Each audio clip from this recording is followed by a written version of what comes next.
ఛత్రపతి శివాజీ కథ అందరికీ తెలిసిందే. సంభాజీ కథను ఇప్పుడు ఛావా సినిమా ద్వారా తెలుసుకున్నాం. మరాఠీ ఆత్మగౌరవం, రాజ్య రక్షణ, ధర్మ పరిరక్షణలకై వాళ్ళ పోరాట కథలు మహారాష్ట్రంలోనే కాదు, దేశం మొత్తం మీద వ్యాపించినవే. కానీ ఈ కథ మనం చెప్పుకోబోయే శివాజీ గురించి కాదు, సంభాజీ గురించి అస్సలు కాదు. ఆ శివాజీ ప్రాణాలనే కాపాడిన ఒక యోధుడు గురించి.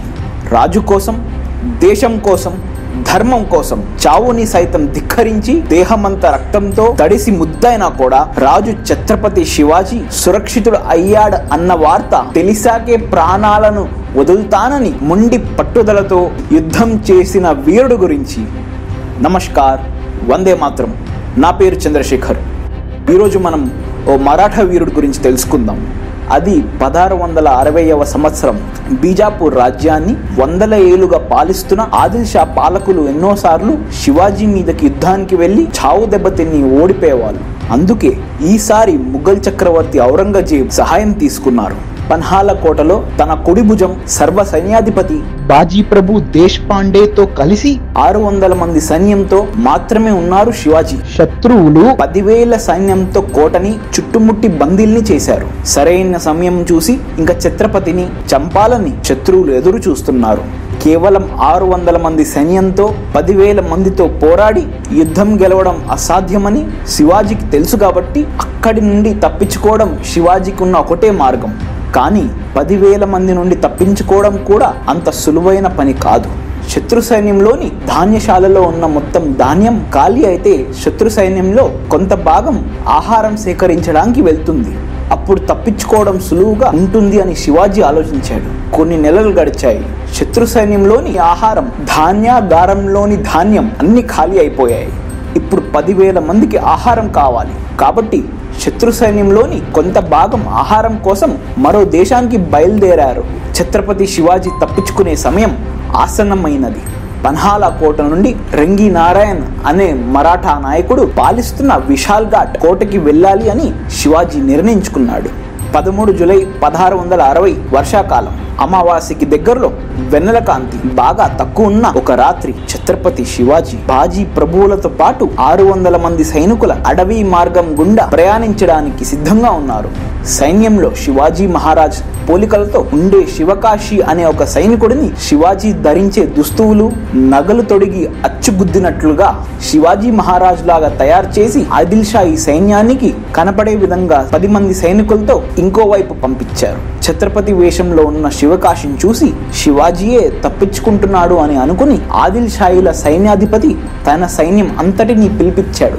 ఇదే అదునుగా చూసి విశాల్ ఘాట్ వైపుకి అడవి మార్గం గుండా అతి వేగంగా బయలుదేరారు శివాజీ, అతని సైనికులు. వర్షాల తాకిడికి అడవి బాటల్లోని ముళ్ళ కంపలు, చెత్తా చెదారం అన్నీ కొట్టుకు వచ్చాయి. నడిచే మార్గం అంతా బురద ముళ్ళ పొదలతో భయంకరంగా ఉంది. కానీ అక్కడున్న 600 మందికి ఒకటే లక్ష్యం, ఛత్రపతి శివాజీని విశాల్ ఘాట్కి చేర్చడం. ఆ 600 మందికున్న ధైర్యం కూడా ఒక్కడే, అతడే బాజీ ప్రభు దేశపాండే. బాజీ ఉన్నంత వరకు తమని ఎవ్వరూ ఏమీ చేయలేరు అనే నమ్మకంతో అడుగులు ముందుకేస్తున్నారు. ఆదిల్ షాయిల సైన్యాధిపతి పట్టుకున్నది శివాజీ మహారాజును కాదని, మారువేషంలో ఉన్న శివకాశి అని తెలుసుకోవడానికి ఎక్కువ సమయం పట్టలేదు. శివకాశిని అక్కడికక్కడే నరికి చంపి 8,000 మంది సైన్యాన్ని శివాజీ వెనుక తరుముకుంటూ వెళ్లి శివాజీని బంధించి తీసుకురమ్మని ఆదేశించాడు. తెల్లవారే సమయానికి గోడ్ కింగ్ అనే ఇరుకైన పర్వత ప్రాంతంలో విశ్రాంతి తీసుకుంటున్న శివాజీ సైన్యం ఆదిల్ షాహీల సైన్యం సమీపిస్తుందని తెలుసుకుని ఆశ్చర్యపోతారు. ఆదిల్ షాహీల సైన్యానికి చిక్కకుండా వేగంగా విశాల్ ఘాట్కి చేరడం అసాధ్యం. ఎందుకంటే ఆ సమయంలో ఛత్రపతి శివాజీ సైన్యం వద్ద ఒక్క గుర్రం కూడా లేదు. కానీ సగం ఆదిల్ షాయిల సైన్యం వద్ద గుర్రాలున్నాయి. అక్కడే యుద్ధం చేసి ఆదిల్ షాయిల సైన్యాన్ని ఓడించడం జరగని పని. 8,000 మంది సైన్యంతో 600 మంది ఎంత భయంకరంగా పోరాడినా గెలవడం మాత్రం అసాధ్యం. ఇప్పుడు ఛత్రపతి సైన్యానికి ఉన్న ఒకటే ఒక దారిని బాజీ ప్రభు రాజుతో వివరించాడు. గోడ్గింగ్ చాలా ఇరుకైన ప్రాంతం. ఈ దారి గుండా సైన్యం ఒకేసారి ఎక్కువ మందితో దాటలేదు. సైన్యంలో సగం మందిని, అంటే సరిగ్గా 300 మందితో నేను గోడ్ కింగ్ కి అడ్డుగా నిలబడి ఆదిల్ షాయిల సైన్యంతో పోరాడతాను. ఒకేసారి ఎక్కువ మంది సైనికులు ఈ దారి గుండా రాలేరు కాబట్టి తక్కువగా 2-3 గంటల వరకు నేను ఆదిల్ షాయిల్ని ఆపగలను. ఈ సమయంలో మిగిలిన 300 సైన్యం తమ ప్రాణాలతో ఛత్రపతిని కాపాడుకుంటూ విశాల్ ఘాట్కి చేర్చాలి. శివాజీ మహారాజ్ సురక్షితంగా అక్కడికి చేరుకోగానే అక్కడున్న ఫిరంగులను 5 సార్లు పేల్చాలి. ఫిరంగుల శబ్దం మహారాజు సురక్షితంగా చేరాడు అనడానికి సంకేతం అని పథకాన్ని వివరించాడు. మరో దారి లేక అందరూ ఈ పథకాన్నే ఒప్పుకున్నారు. 300 మంది సైన్యంతో శివాజీ మహారాజ్ బయలుదేరాడు. మిగిలిన 300 మంది సైన్యంతో బాజీ ప్రభు యుద్ధానికి సిద్ధంగా నిలబడ్డాడు. ఆదిల్ షాయిల సైన్యం గోడికింగ్కి చేరుకుంది. యుద్ధం మొదలైంది. అరటి చెట్లను నరికినంత సులువుగా ఆదిల్ షాయిలను నరికేస్తున్నారు బాజీ ప్రభు, అతని సైన్యం.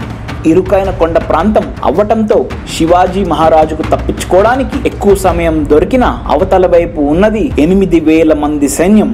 300 మంది బాజీ ప్రభు సైన్యం ఒక్క నిమిషం కూడా కత్తిని తిప్పటం ఆపడం లేదు. సమయం గడిచే కొద్దీ బాజీ ప్రభు సైన్యం తరిగిపోతుంది. కానీ బాజీ ప్రభు వైపు ఒక్క సైనికుడు చనిపోతే ఆదిల్ షాయిల వైపు 20 నుంచి 30 మంది చనిపోతున్నారు. సుమారు 4 గంటలు గడిచేసరికి 8000 మంది ఆదిల్ షాయిల సైన్యంలో 5000 మంది మరణించారు. కానీ బాజీ ప్రభు సైన్యంలో దాదాపు అందరూ మరణించారు. బాజీ ప్రభుతో పాటు అతి కొద్ది మంది మాత్రమే మిగిలారు. కేవలం 300 మంది సైన్యంతో 5000 మందిని చంపటం చరిత్రలో అదే మొట్టమొదటిసారి.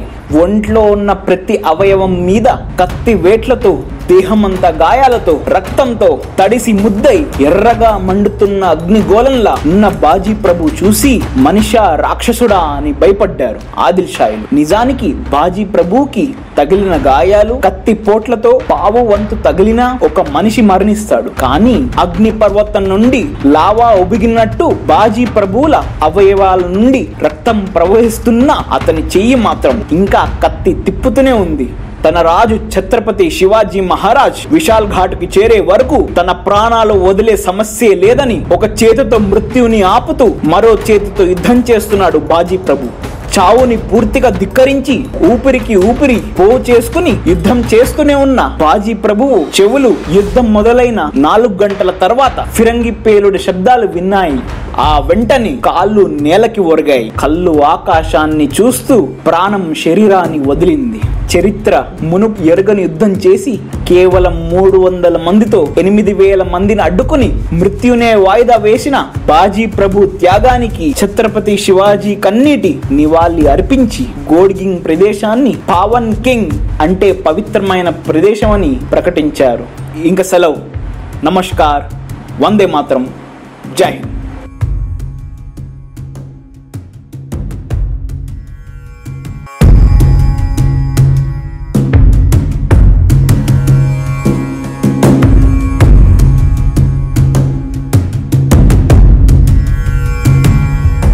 నచ్చినట్లయితే ఈ వీడియోని లైక్ చేయండి, షేర్ చేయండి, కామెంట్ల ద్వారా మీ అమూల్యమైన అభిప్రాయాన్ని తెలియజేయండి.